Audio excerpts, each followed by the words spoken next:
Hello বন্ধুরা, সবাই কেমন আছেন? আজকে আমি পাস্তা বানাবো। যে পাস্তাগুলো হালকা লবণ আর তেল দিয়ে সেদ্ধ করে নিয়েছি। এদিকে কড়াইটা বসিয়েছি, কড়াইয়ের মধ্যে সামান্য পরিমাণ তেল দিয়ে দিব। তো তেলটা গরম হয়ে আসলো, ওটার সাথে আমি পেঁয়াজ, কাঁচামরিচ, রসুন, আদা একসাথে ব্লেন্ডার করে নিয়েছি, ওটা দিয়ে দিলাম। ওটা হালকা ভেজে নিব। ভালো করে ভাজার পরে ওটার সাথে আমি গাজরগুলো অ্যাড করব। গাজরগুলো সামান্য একটু ব্লেন্ডার করে নিয়েছি ছোট ছোট করে।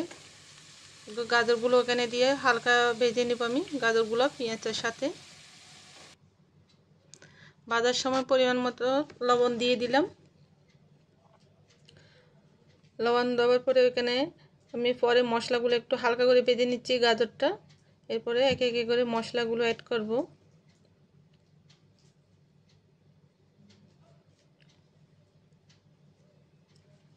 ভাজা হয়ে গেছে। তো হলুদের গুঁড়ো, প্রথমে হলুদের গুঁড়োটা দিয়ে দিলাম। হলুদের গুঁড়ো দেওয়ার পরে সামান্য একটু ধনিয়ার গুঁড়ো দিব।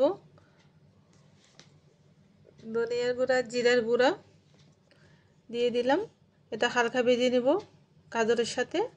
শুকনো মরিচটা ইউজ করব না, কাঁচা মরিচ দিয়েছি সেই জন্য।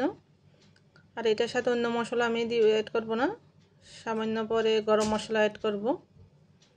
এটা অলমোস্ট ভাজা হয়ে গেছে। যে টমেটো ব্লেন্ডার করে রেখেছি, টমেটোগুলো দিয়ে দিব। টমেটোগুলো ভালো করে ভেজে নেব আমি।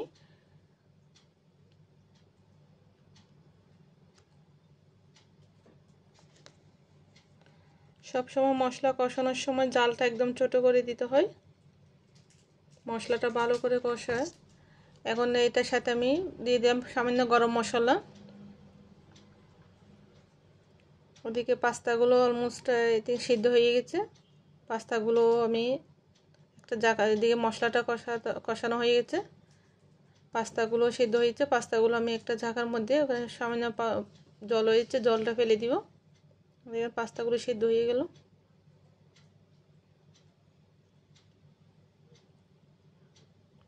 পাস্তাগুলো আমি অ্যাড করে দিচ্ছি মশলার সাথে অ্যাড করে দিয়ে কিছুক্ষণ রেখে দেব। আজকে আমি শুধু গাজর আর টমেটো দিলাম। যার যেরকম ভালো লাগে সবজি, ওরকম সবজি দিতে পারে। কারো চিকেন দিয়ে ভালো লাগে বা অন্য কিছু দিয়ে ভালো লাগে। আমার তো ভেজিটেবলটাই ভালো লাগে, সেই জন্য তার শুধু টমেটো আর গাজরে দিয়েছি। তো অলমোস্ট হয়ে গেছে পাস্তাটা। সামান্য একটু ধনিয়া পাতা দিয়ে এটা নামাই নেব আমি। ধনিয়া পাতা দিয়ে দিলাম। এটা পাস্তাটা হয়ে গেল।